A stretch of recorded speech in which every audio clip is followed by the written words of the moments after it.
permission. Now, with your permission, I shall make a statement on yesterday's Supreme Court verdict. There'll be ample opportunity for everybody who wants to question the Prime Minister in conformity with usual practice to do so, but the statement must and will be heard. The Prime Minister.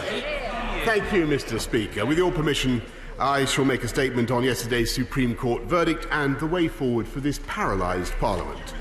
3 years ago, more people voted to leave the European Union than have ever voted for any party or proposition in our history. Politicians of all parties promised the public that they would honour the result.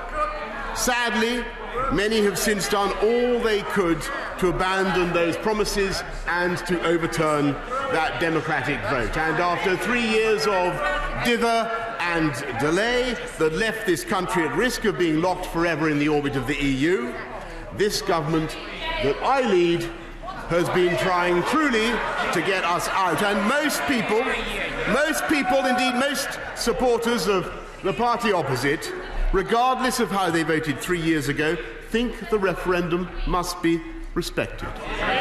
They want Brexit done.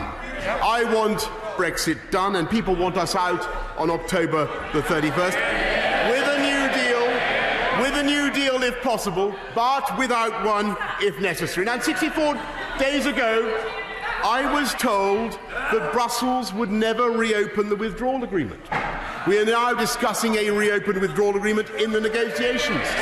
I was told that Brussels would never consider alternatives to the backstop, the trap that keeps the UK effectively in the EU but with no say.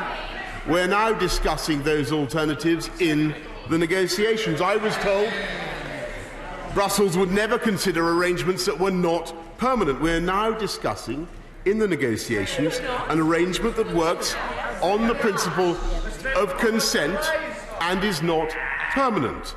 I was told there was no chance of a new deal, but we are discussing a new deal. And this is in spite of the best efforts of the party opposite and this Parliament to wreck our negotiations by their attempts to take no deal off the table. The truth is that the majority in this Parliament, the majority opposite, are not opposed to the so-called no deal.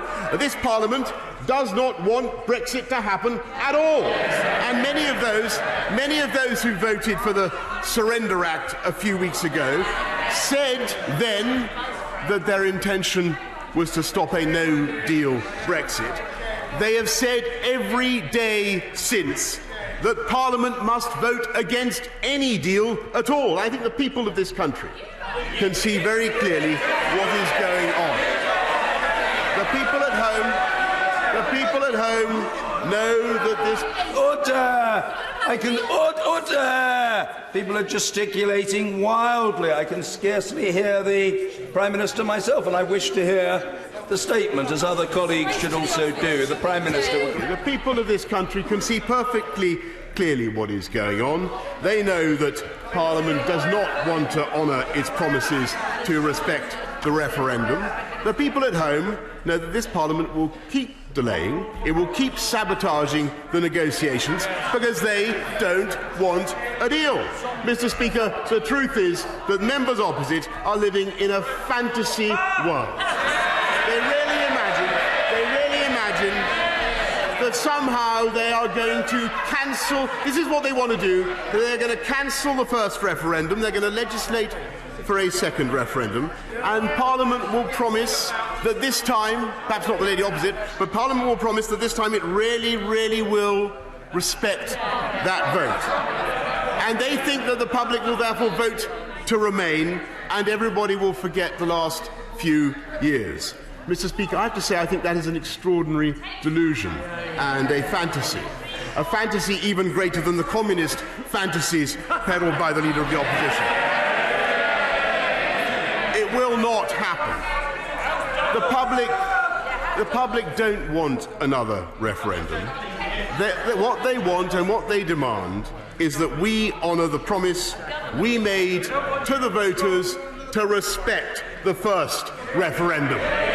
And they also want us to move on, to put Brexit behind us and focus on the NHS, on violent crime, and on cutting the cost of living. And that is why I brought forward a Queen's speech. This government intends to present a programme for life after Brexit. But some members of this House could not stand that either. Instead of facing the voters, the opposition turned tail and fled from an election. Instead of deciding to let the voters decide,